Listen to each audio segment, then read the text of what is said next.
1 minute inspirations, Henry Street Church of Christ.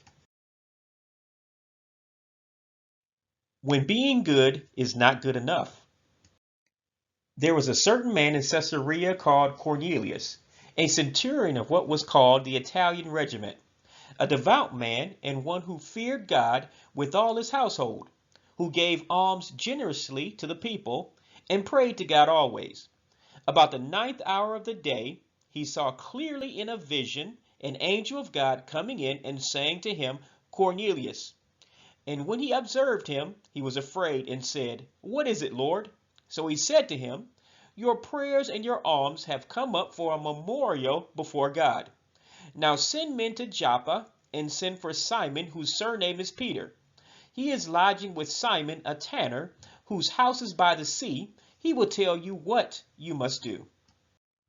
When attending any funeral, we often hear the speaker put the deceased person in heaven. No matter what type of lifestyle the dearly departed lived, the preacher will say that he or she is looking down on us.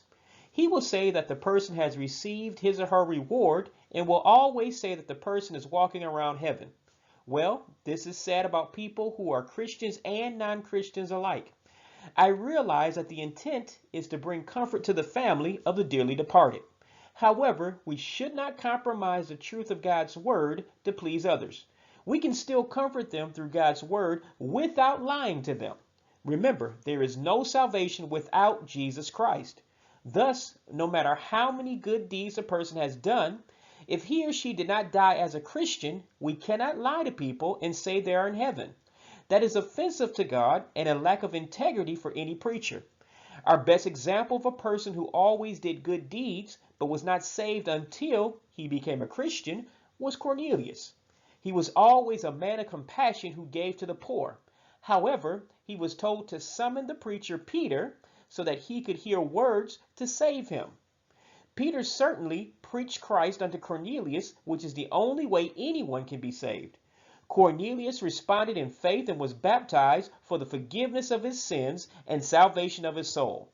So, as you can see, even the best, such as people like Cornelius, still must come to Christ before it's everlastingly too late. Please see my accompanying video entitled, What Did Jesus Really Say About Salvation? To find out how you can be saved today. God bless you. Thanks for listening. This is a ministry of the Henry Street Church of Christ.